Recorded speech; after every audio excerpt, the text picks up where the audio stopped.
شروع اللہ کا نام لے کر جو بڑا مہربان نہایت رحم والا ہے، اور زمین پر کوئی چلنے پھرنے والا نہیں مگر اس کا رزق اللہ کے ذمے ہے۔ وہ اس کے رہنے کی جگہ کو بھی جانتا ہے اور جہاں سونپا جاتا ہے اسے بھی۔ یہ سب کچھ کتاب روشن میں لکھا ہوا ہے۔ اور وہی تو ہے جس نے آسمانوں اور زمین کو 6 دن میں بنایا، اور اس وقت اس کا عرش پانی پر تھا۔ تمہارے پیدا کرنے سے مقصود یہ ہے کہ وہ تم کو آزمائے کہ تم میں عمل کے لحاظ سے کون بہتر ہے۔ اور اے نبی، اگر تم کہو کہ تم لوگ مرنے کے بعد زندہ کر کے اٹھائے جاؤ گے تو کافر کہہ دیں گے کہ یہ تو کھلا جادو ہوا، اور اگر ایک مدت معین تک ہم ان سے عذاب روک دیں تو کہیں گے کہ کون سی چیز عذاب کو روکے ہوئے ہے۔ دیکھو، جس روز وہ ان پر واقع ہوگا پھر ٹلنے کا نہیں، اور جس چیز کا یہ مذاق اڑاتے ہیں وہ ان کو گھیر لے گی۔ اور اگر ہم انسان کو اپنے پاس سے نعمت بخشیں پھر اس سے اس کو چھین لے تو نا امید اور ناشکرا ہو جاتا ہے، اور اگر تکلیف پہنچنے کے بعد آسائش کا مزہ چکھائیں تو خوش ہو کر کہتا ہے کہ سب سختیاں مجھ سے دور ہو گئی۔ بے شک وہ ہے ہی خوشی میں مست ہو جانے والا، بڑا فخر جتانے والا۔ ہاں، جنہوں نے صبر کیا اور عمل نیک کیے، یہی ہیں جن کے لیے بخشش اور اجر عظیم ہے۔ تو شاید تم کچھ چیز وہی میں سے جو تمہارے پاس آتی ہے چھوڑ دو، اور اس خیال سے تمہارا دل تنگ ہو کہ کافر یہ کہنے لگیں کہ اس پر کوئی خزانہ کیوں نہیں نازل ہوا، یا اس کے ساتھ کوئی فرشتہ کیوں نہیں آیا۔ اے نبی، تم تو صرف نصیحت کرنے والے ہو، اور اللہ ہر چیز کا نگہبان ہے۔ کیا یہ لوگ کہتے ہیں کہ اس نے قرآن از خود بنا لیا ہے؟ کہہ دو کہ اگر سچے ہو تو تم بھی ایسی 10 صورتیں بنا لاؤ، اور اللہ کے سوا جس جس کو بلا سکتے ہو بلا بھی لو۔ بس اگر وہ تمہاری بات قبول نہ کریں تو جان لو کہ یہ قرآن اللہ کے علم سے اترا ہے، اور یہ کہ اس کے سوا کوئی معبود نہیں۔ تو کیا تم لوگ اسلام لاتے ہو؟ جو لوگ دنیا کی زندگی اور اس کی زیب و زینت کے طالب ہوں، ہم ان کے اعمال کا بدلہ انہیں دنیا ہی میں دے دیتے ہیں، اور اس میں ان کی حق تلفی نہیں کی جاتی۔ یہ وہ لوگ ہیں جن کے لیے آخرت میں آتش جہنم کے سوا اور کچھ نہیں، اور جو عمل انہوں نے دنیا میں کیے سب برباد، اور جو کچھ یہ کرتے رہے سب ضائع ہوا۔ بھلا جو لوگ اپنے پروردگار کی طرف سے دلیل روشن رکھتے ہوں اور ان کے ساتھ ایک آسمانی گواہ بھی اس کی جانب سے ہو، اور اس سے پہلے موسیٰ کی کتاب ہو جو پیشوا اور رحمت ہے، تو کیا وہ قرآن پر ایمان نہیں لائیں گے؟ یہی لوگ تو اس پر ایمان لاتے ہیں، اور جو کوئی اور فرقوں میں سے اس سے منکر ہو تو اس کا ٹھکانہ آگ ہے۔ تو تم اس قرآن سے شک میں نہ ہونا، یہ تمہارے پروردگار کی طرف سے حق ہے، لیکن اکثر لوگ ایمان نہیں لاتے۔ اور اس سے بڑھ کر ظالم کون ہوگا جو اللہ پر جھوٹ باندھے؟ ایسے لوگ اپنے رب کے سامنے پیش کیے جائیں گے اور گواہ کہیں گے کہ یہی لوگ ہیں جنہوں نے اپنے پروردگار پر جھوٹ بولا تھا۔ سن رکھو کہ ظالموں پر اللہ کی لعنت ہے، جو اللہ کے رستے سے روکتے اور اس میں کجی چاہتی ہیں، اور وہ آخرت کا بھی انکار کرتے ہیں۔ یہ لوگ زمین میں کہیں چھپ کر اللہ کو ہرا نہیں سکتے، اور نہ اللہ کے سوا کوئی ان کا حمایتی ہے۔ اے پیغمبر، ان کو دگنا عذاب دیا جائے گا، کیونکہ یہ شدت کفر سے تمہاری بات نہیں سن سکتے تھے اور نہ تم کو دیکھ سکتے تھے۔ یہی ہیں جنہوں نے اپنے آپ کو خسارے میں ڈالا، اور جو کچھ یہ افترا کیا کرتے تھے ان سے جاتا رہا۔ بلا شبہ یہ لوگ آخرت میں سب سے زیادہ نقصان پانے والے ہیں۔ جو لوگ ایمان لائے اور عمل نیک کیے اور اپنے پروردگار کے آگے عاجزی کی، یہی صاحب جنت ہیں، ہمیشہ اس میں رہیں گے۔ دونوں فریقوں یعنی کافر و مومن کی مثال ایسی ہے جیسے ایک اندھا بہرا ہو اور ایک دیکھتا سنتا۔ بھلا دونوں کا حال یکساں ہو سکتا ہے؟ پھر تم سوچتے کیوں نہیں؟ اور ہم نے نوح کو ان کی قوم کی طرف بھیجا تو انہوں نے ان سے کہا کہ میں تم کو کھول کھول کر ڈر سنانے اور یہ پیغام پہنچانے آیا ہوں کہ اللہ کے سوا کسی کی عبادت نہ کرو، مجھے تمہاری نسبت دردناک عذاب کا خوف ہے۔ تو ان کی قوم کے سردار جو کافر تھے کہنے لگے کہ ہم تم کو اپنے ہی جیسا ایک آدمی دیکھتے ہیں، اور یہ بھی دیکھتے ہیں کہ تمہارے پیرو وہی لوگ ہوئے ہیں جو ہم میں ادنا درجے کے ہیں، اور وہ بھی سطحی رائے سے، اور ہم تم میں اپنے اوپر کسی طرح کی فضیلت نہیں دیکھتے بلکہ تمہیں جھوٹا خیال کرتے ہیں۔ فرمایا کہ اے قوم، دیکھو تو اگر میں اپنے پروردگار کی طرف سے دلیل روشن رکھتا ہوں اور اس نے مجھے اپنے ہاں سے رحمت بخشی ہو جس کی حقیقت تم سے پوشیدہ ہو گئی ہے، تو کیا ہم اس کے لیے تمہیں مجبور کر سکتے ہیں جبکہ تم اس سے ناخوش ہو؟ اور اے قوم، میں اس نصیحت کے بدلے تم سے مال و زر کا مطالبہ تو نہیں کرتا، میرا صلہ تو اللہ کے ذمے ہے، اور جو لوگ ایمان لائے ہیں میں ان کو نکالنے والا بھی نہیں ہوں، وہ تو اپنے پروردگار سے ملنے والے ہیں، لیکن میں دیکھتا ہوں کہ تم لوگ نادانی کر رہے ہو۔ اے میری قوم، اگر میں ان کو نکال دوں تو اللہ کی گرفت سے بچانے کے لیے کون میری مدد کر سکتا ہے؟ بھلا تم غور کیوں نہیں کرتے؟ اور میں نہ تم سے یہ کہتا ہوں کہ میرے پاس اللہ کے خزانے ہیں، اور نہ یہ کہ میں غیب جانتا ہوں، اور نہ یہ کہتا ہوں کہ میں فرشتہ ہوں، اور نہ ان لوگوں کی نسبت جن کو تم حقارت کی نظر سے دیکھتے ہو یہ کہتا ہوں کہ اللہ ان کو بھلائی یعنی اعمال کی جزائے نیک نہیں دے گا، جو ان کے دلوں میں ہے اسے اللہ خوب جانتا ہے۔ اگر میں ایسا کہوں تو بے انصافوں میں ہو جاؤں۔ انہوں نے کہا کہ نوح، تم نے ہم سے جھگڑا تو کیا اور جھگڑا بھی بہت کیا، اب اگر تم سچے ہو تو جس چیز سے ہمیں ڈراتے ہو وہ ہم پر لا نازل کرو۔ نوح نے کہا کہ اس عذاب کو تو اللہ ہی چاہے گا تو نازل کرے گا، اور تم اللہ کو کسی طرح ہرا نہیں سکتے، اور اگر میں یہ چاہوں کہ تمہاری خیر خواہی کروں اور اللہ یہ چاہے کہ تمہیں گمراہ رہنے دے تو میری خیر خواہی تم کو کچھ فائدہ نہیں دے سکتی۔ وہی تمہارا پروردگار ہے اور تمہیں اسی کی طرف لوٹ کر جانا ہے۔ کیا یہ لوگ کہتے ہیں کہ اس پیغمبر نے قرآن اپنے دل سے بنا لیا ہے؟ کہہ دو کہ اگر میں نے دل سے بنا لیا ہے تو میرے گناہ کا وبال مجھ پر، اور جو گناہ تم کرتے ہو اس سے میں بری الذمہ ہوں۔ اور نوح کی طرف وحی کی گئی کہ تمہاری قوم میں جو لوگ ایمان لا چکے ان کے سوا اور کوئی ایمان نہیں لائے گا، تو جو کام یہ کر رہے ہیں ان کی وجہ سے غم نہ کھاؤ، اور ایک کشتی ہمارے حکم سے ہمارے سامنے بناؤ، اور جو لوگ ظالم ہیں ان کے بارے میں مجھ سے کچھ نہ کہنا، کیونکہ وہ ضرور غرق کر دیے جائیں گے۔ اور نوح نے کشتی بنانا شروع کر دی، اور جب ان کی قوم کے سردار ان کے پاس سے گزرتے تو ان سے تمسخر کرتے۔ وہ کہتے کہ اگر تم ہم سے تمسخر کرتے ہو تو جس طرح تم ہم سے تمسخر کرتے ہو اسی طرح ایک وقت ہم بھی تم سے تمسخر کریں گے، اور تم کو جلد معلوم ہو جائے گا کہ کس پر عذاب آتا ہے جو اسے رسوا کرے گا، اور کس پر ہمیشہ کا عذاب نازل ہوتا ہے۔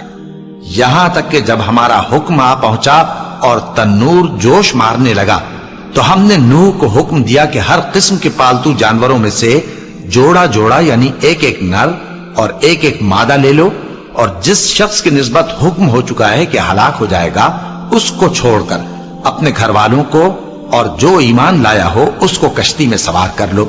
اور ان کے ساتھ ایمان بہت ہی کم لوگ لائے تھے۔ نوح نے کہا کہ اللہ کا نام لے کر کہ اسی کے کرم سے اس کا چلنا اور ٹھہرنا ہے، اس میں سوار ہو جاؤ، بے شک میرا پروردگار بخشنے والا ہے، مہربان ہے۔ اور وہ ان کو لے کر طوفان کی لہروں میں چلنے لگی۔ لہریں کیا تھیں؟ گویا پہاڑ تھے۔ اس وقت نوح نے اپنے بیٹے کو جو کشتی سے الگ تھا پکارا کہ بیٹا ہمارے ساتھ سوار ہو جا اور کافروں میں شامل نہ ہو۔ اس نے کہا کہ میں ابھی پہاڑ سے جا لگوں گا، وہ مجھے پانی سے بچا لے گا۔ فرمایا کہ آج اللہ کے عذاب سے کوئی بچانے والا نہیں اور نہ کوئی بچ سکتا ہے مگر وہی جس پر اللہ رحم کرے۔ اتنے میں دونوں کے درمیان لہر حائل ہو گئی اور وہ ڈوب کر رہ گیا، اور حکم دیا گیا کہ اے زمین اپنا پانی نگل جا، اور اے آسمان تھم جا، اور پانی خشک ہو گیا اور کام تمام کر دیا گیا، اور کشتی کوہ جودی پر جا ٹھہری، اور کہہ دیا گیا کہ بے انصاف لوگوں پر لعنت۔ اور نوح نے اپنے پروردگار کو پکارا اور کہا کہ پروردگار، میرا بیٹا بھی میرے گھر والوں میں ہے، تو اس کو بھی نجات دے، تیرا وعدہ سچا ہے اور تو بہترین حاکم ہے۔ اللہ نے فرمایا کہ اے نوح، وہ تیرے گھر والوں میں نہیں ہے، وہ تو سراسر بد عمل ہے، تو جس چیز کی تم کو حقیقت معلوم نہیں اس کے بارے میں مجھ سے درخواست ہی نہ کرو، اور میں تم کو نصیحت کرتا ہوں کہ نادان نہ بنو۔ نوح نے کہا پروردگار، میں تجھ سے پناہ مانگتا ہوں کہ ایسی چیز کی تجھ سے درخواست کروں جس کی حقیقت مجھے معلوم نہیں، اور اگر تو مجھے نہیں بخشے گا اور مجھ پر رحم نہیں فرمائے گا تو میں تباہ ہو جاؤں گا۔ حکم ہوا کہ نوح ہماری طرف سے سلامتی اور برکتوں کے ساتھ جو تم پر اور تمہارے ساتھ کی جماعتوں پر نازل کی گئی ہیں اتر آؤ، اور کچھ اور جماعتیں ہوں گی جن کو ہم دنیا کے فوائد سے بہرہ مند کریں گے، پھر ان کو ہماری طرف سے عذاب علیم پہنچے گا۔ یہ حالات غیب کی خبروں میں سے ہیں